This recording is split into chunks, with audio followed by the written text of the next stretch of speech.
The Google Pixel 8 Pro is a satisfying showcase for how artificial intelligence is being leveraged in a greater way in our phones, with a smarter, more human-sounding Google Assistant at the helm. Even with a $100 price hike over its predecessor, the Pixel 8 Pro stands out thanks to these AI improvements.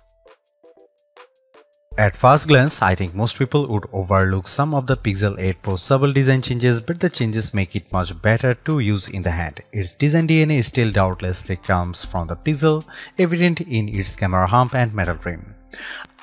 I am drawn instantly to two changes with the Pixel 8 Pro's design. The first involves the phone's new matte finish, which makes it more grippy in the hand. Its slight contrast over the sleeker feel of the glass meets metal construction of the last couple of generations of Pixel phones, so I am delighted by this new change. I am also in love with the beige color option with its lighter bluish hue versus the usual black and white selections. The design choice that makes me skeptical about what's going on here is Google's decision to revert back to a single piece of glass with its triple camera arrangement. I've actually shattered the similar one onto the Pixel 6 Pro, so I was thrilled to see Google addressing it by having two separate pieces of glass with the Pixel 7 Pro. Going back to a single piece of glass makes me leery because it makes the cameras vulnerable. I would definitely suggest investing in a camera cover case. Beyond that, the Pixel 8 Pro's design doesn't look radically different. It feels good in the hand, seems solidly constructed, and features the same IP68 rating, all of the qualities I expect in a premium flagship phone. Google makes it clear that the Pixel 8 Pro is aimed at pro users with its barrage of AI-assisted camera features.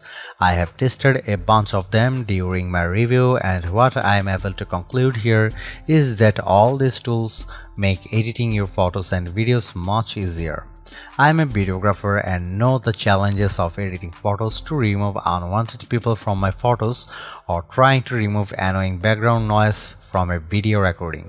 For Google to make the process simple and painless, it's like having a personal editor in my pocket. Similar to the Magic Eraser feature, Magic Editor lets you isolate a subject in a photo and move them almost anywhere in the photo seamlessly. With a few simple swipes and selections, I am able to take a photo of myself and resize it to make it seem I was closer to the camera.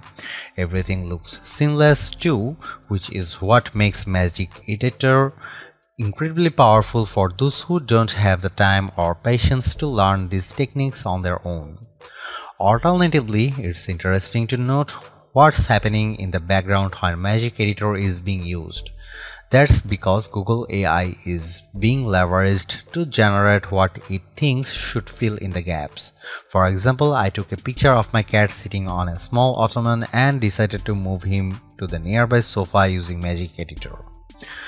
What's interesting is how Google fills in the gap left between where my cat was sitting. The Pixel 8 Pro generates 3 different options for me to choose from, which all look seamless with its editing. However, I have found oddities in other images I have used Magic Editor on, but so far it at least manages to generate one that seamlessly works with the shot.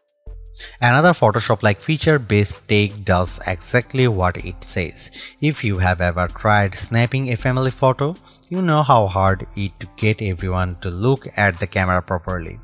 Now you won't have to worry because Best Take lets you choose the best faces to use in your photo, so that you can have the best result with happy faces all around.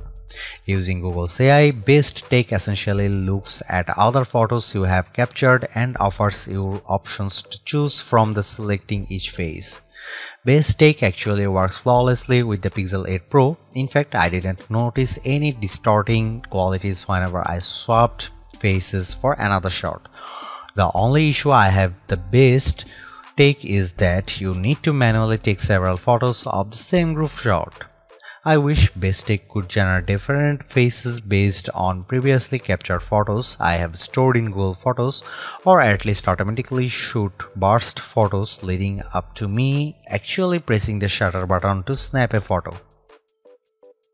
No longer do you need to worry about ambient noises in the videos you record because the Pixel 8 Pro can mitigate or eliminate them altogether with Audio Magic Eraser. This new video feature lets the phone analyze a video's audio to discern unwanted sounds in the background, like an alarm going off, so that it can be minimized or completely removed. The end result is a video with only the sounds you want. After trying this out on a couple of videos I shot, Audio Magic Eraser proves most effective when there's only one source of background noise. I tried removing the noise and music in the background of a video I was recording in Central Park, but I can hear how the complex sounds in the video makes it more difficult. As a result, the audio isolation tends to distort my narration in the video. I think casual user would find videos tweaked with Audio Magic Eraser acceptable, but I wouldn't use it for any professional work. Video Boost is a feature that will be coming later to the Pixel 8 Pro. It essentially lets user record raw video before uploading it to the cloud for processing. Video Boost offers enhanced color grading and helps to draw out even more details from the video. While it's nice, I am surprised that all of the processing is done in the cloud as opposed to locally with the Tensor G3 chip. Finally, Google brings proper manual controls to the Pixel 8 Pro. I have been clamoring for this for years now, and I actually like how Google makes it suitable for serious users. Now I have greater control with using the camera because I can make changes to common parameters such as the shutter speed, ISO, color temperature, and more. Small details such as focus peaking show how Google's committed to making the Pixel 8 Pro the camera for pro users. It beats having to download a third-party camera app for manual controls, but I really hope that Google can bring these manual controls to video now that photographers can enjoy them. Video recording still tops out at 4K 60fps. I was honestly expecting better given all the hoopla around the power of its Tensor G3 chip. So far, the Galaxy S23 Ultra remains one of the few flagships to offer 8K video recording. Despite this, I appreciate all the other video recording modes that the Pixel 8 Pro has to offer, like Cinematic Pan that adds more stabilization for panning movement. Check out the video sample.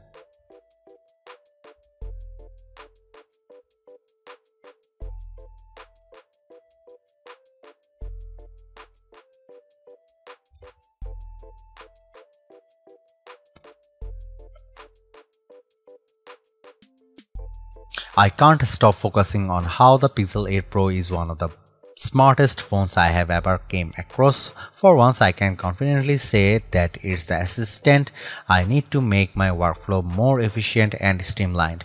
All of the AI assisted features in the Pixel 8 Pro reveal how it takes all the complications in our lives and makes them uncomplicated, like how editing photos is a clinch with Magic Editor or how call screen intelligently responds to phone calls. Even better, I am satisfied knowing that the Pixel 8 Pro improves on every aspect over last year's disappointing Pixel 7 Pro. This new Pixel is a far stronger contender in our best phones list, but it's hard to overlook how the competition still beats it in a critical areas such as performance, battery life, and cameras. Honestly, all of those areas have improved here, but the competition still does it better. But at the same time, it's impossible to dismiss how the Pixel lineup continues to undercut the competition in price. You will save a couple $100 by choosing the Pixel 8 Pro over its closest competitors. So in that regard, it offers all the value I had wanted to find in a flagship phone. Really, you won't be disappointed by the phone, especially when it's the only phone that I can confidently count on to answer phone calls for me where I can't.